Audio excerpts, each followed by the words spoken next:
For some of us, making the actual ask can be daunting and challenging.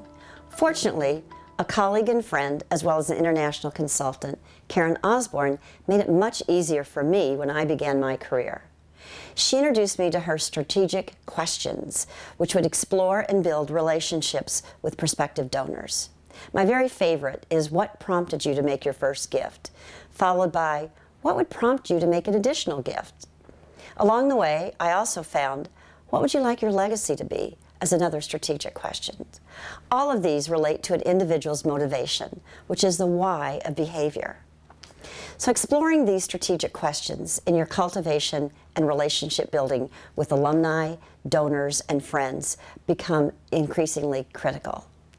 Through these conversations, we are representing, of course, our colleges, independent schools, or other nonprofits, and building an increased awareness and better understanding of the individual, as well as our organization's mission and priorities. In this process, we learn stories from them, as well as share ours. We demonstrate the impact of gifts that we garner.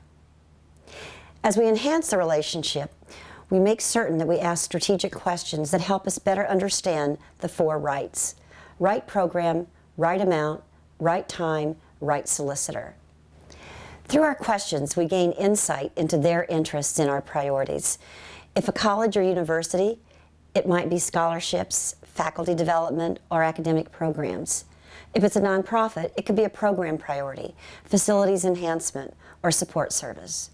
We've also shared information on the levels of support for these priorities, what the gift might make for these programs. We've asked about the level of support that they want to provide. In our conversations, we learn about the individual or individuals who make the greatest impact on them. Is it a faculty member, a board member, a friend, or alumna? Who might be the best person to ask for their support? Who might be that person to encourage them to make their commitment? We definitely want to know who else is important in their life that should be a part of the conversation, if not already. Who is it that they cannot say no to? Continuing with our strategic questions, we ask them when might be the best time for such a commitment to be made. When is the best time for them to consider a request of support? Over time, we gain the answers to these 4 R's. And as we do, we make certain that we are clear on hearing their responses.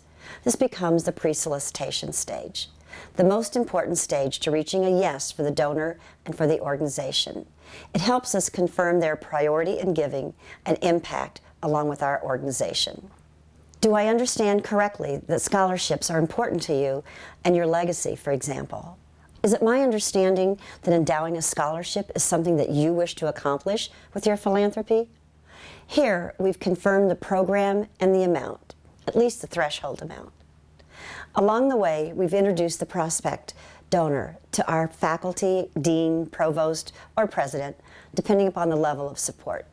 They're familiar with others at the institution or in our organization, and this is essentially enhancing and deepening their relationship with the organization.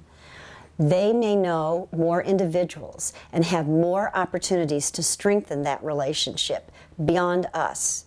Perhaps they've met a student, if it's a scholarship gift, or a faculty member conducting research. Or they may meet a child who has attended a camp who otherwise might not have had such an opportunity.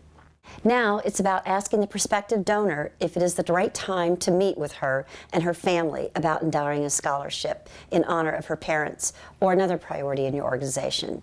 It's about asking if the provost or your CEO can meet with us and your family to discuss further their commitment. Having clarified these 4 R's will assist you then in determining when to ask, by whom to ask, for what priority, and to ask for what amount. If these 4 R's are not met, then it's listening and learning more, asking more of those strategic questions, and it will be important to continue to ask, tell me more, how might this be accomplished? Presumably, you, like me, will never want to have our president, our provost, or an organizational leader be turned down. Nor do I want a prospective donor to be in a position to decline. It's truly about getting to yes. Let's assume then that you've met and all of these 4 R's are known and the conversation is going exceptionally well. Yes to the request. This is the time for celebration and expressions of gratitude. As the manager, We can also thank and indicate that we will call soon to set a time to finalize the gift. For now, it's really about savoring that moment for the donor and the impact that her gift for our college or school or other nonprofit will benefit. Thank you.